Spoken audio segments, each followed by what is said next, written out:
Welcome to steno dictation. अगर आप हमारे चैनल पर नए हैं तो हमारे चैनल को सब्सक्राइब करें और बेल आइकन ज़रूर दबाएं। डिक्टेशन 5 सेकंड बाद शुरू होगा।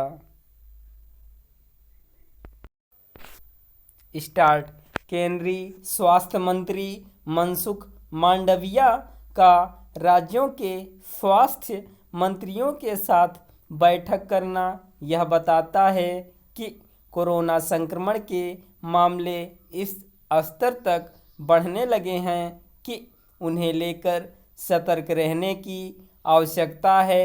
स्वास्थ्य मंत्री के पहले प्रधानमंत्री ने भी कोरोना के बढ़ते मामलों को लेकर एक समीक्षा बैठक की थी। इसमें उन्होंने सतर्कता बरतने की आवश्यकता जताई थी। यही बात स्वास्थ्य मंत्री ने भी कही, लेकिन इसमें संदेह है कि केंद्र और राज्यों की ओर से बिना कोई दिशा निर्देश जारी किए सतर्कता बरती जाएगी। उचित यह होगा कि ऐसे दिशा निर्देश जारी किए जाएं और फिर इस पर ध्यान दिया जाए कि उनका पालन हो रहा है या नहीं।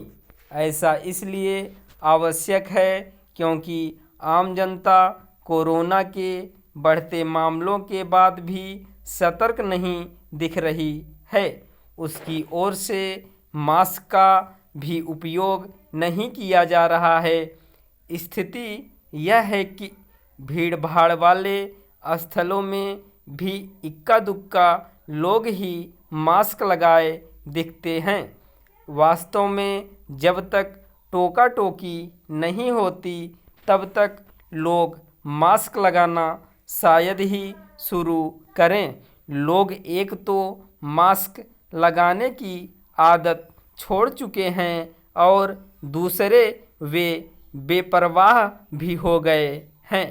ऐसे में यह बार बार रेखांकित करना होगा कि फिर से मास्क लगाने और कोरोना संक्रमण से बचे रहने के लिए आवश्यक उपाय अपनाने का समय आ गया है।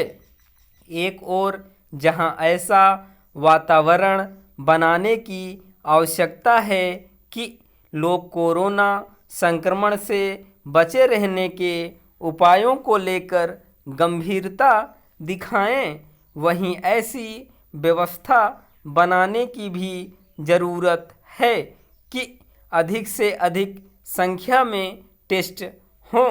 इसके लिए उन केंद्रों की संख्या बढ़ानी होगी जहां कोरोना संक्रमण के टेस्ट हो सकें। इसी तरह टीकाकरण अभियान को भी नए सिरे से गति देनी होगी। इस अभियान को गति तब मिलेगी जब एक ओर जहां राज्यों के पास पर्याप्त संख्या में टीके होंगे, वहीं दूसरी ओर लोग भी टीकाकरण के लिए आगे आएंगे। इसकी अनदेखी नहीं की जानी चाहिए कि एक बड़ी संख्या में ऐसे लोग हैं जिन्होंने टीके की दूसरी खुराक नहीं ली है। कोरोना के बढ़ते मामलों को लेकर सावधानी का परिचय देने की आवश्यकता इसलिए बढ़ गई है क्योंकि पिछले कुछ दिनों से संक्रमित लोगों की संख्या तेजी से बढ़ी है। हालांकि सतर्कता बरतने का यह मतलब नहीं कि कोरोना संक्रमण से डरने की ज़रूरत है, लेकिन इस तथ्य की उपेक्षा भी नहीं की जानी चाहिए कि अनेक लोगों को अस्पताल में भर्ती कराने की आवश्यकता पड़ रही है। स्पष्ट है कि राज्यों को यह भी देखना होगा कि उनके अस्पताल कोरोना से निपटने के लिए आवश्यक तैयारी कर रहे हैं या नहीं। उन्हें यह काम इसलिए गंभीरता से करना होगा क्योंकि यदि कोरोना संक्रमण बेलगाम होता है तो व्यवस्था में प्रतिबंधात्मक उपायों का सहारा लेना पड़ सकता है। स्टॉप।